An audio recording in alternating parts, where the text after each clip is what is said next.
বাবার সাথে তোমাকে দেখা করাই দেবো, ঠিক আছে? দুইটা ভিক্ষা দেন গো আমার, 2 দিন ধরে কিছু খাই না। বাবা বাবা, এই ভিখারি ছোট লোকের বাচ্চাটা তোমার বাবা?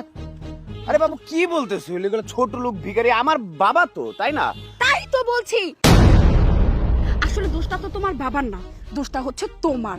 কারণ তুমি এতদিন আমার সাথে মিথ্যে কথা বলে রিলেশনে ছিলে। তুমি বলেছিলে তুমি একটা রিচ পরিবারের ছেলে, আর আমি তো জানতাম তুমি কোটি কোটি টাকার মালিক। আর এখন দেখছি তুমি একটা ভিখারির ছেলে।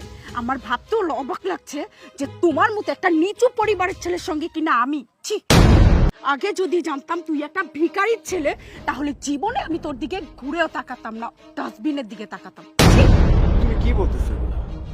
যা বলতেছি একদম ঠিক কথা বলতেছি। তার মানে এতদিন যা ছিল আমাদের মধ্যে যে সম্পর্ক ছিল সব মিথ্যা ছিল? তুমি আমার সাথে টাকার জন্য প্রেম করছো? হ্যাঁ, আমি তোর সঙ্গে টাকার জন্য প্রেম করেছি। টাকা ছাড়া মানুষের জীবন কিছুই না, বুঝতে পেরেছিস কি বলছি? এই ছোট লোকের বাচ্চা, বারবার যদি তোকে আমার সামনে দেখেছি তাহলে তোর ঠ্যাং কেটে একদম আমার বাড়ির গেটে ঝুলিয়ে রাখবো বলে দিলাম। চত্ব এই দেশ কি আমি এমনি লইছি? এই যে তোর লাভার, মানে যার সাথে প্রেম করস, তার পরীক্ষা লওয়ার লেগা, বুঝছস? শোন, তুই ভুল করছিস। আমি আমজাদ খান, প্রতিষ্ঠিত ব্যবসায়ী, শিল্পপতি, তার একমাত্র সন্তান তুই। আর তুই কি না এইরকম একটা মেয়েরে ভালোবাসোস যে টাকা ছাড়া কিছুই চিনে না। তোর বাবা ফকির দেখ, তোর থাপ্পড় মেরে চলে গেল।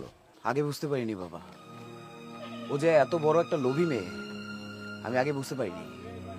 আমি মনে করতাম ও আমাকে মন থেকে ভালোবাসে, কিন্তু ও যে আমার টাকা পয়সাকে ভালোবাসে একটা বারের জন্য বুঝিনি। আজকে তুমি যদি না আসতা তাহলে হয়তো বা কোনো দিনই বুঝতে পারতাম না।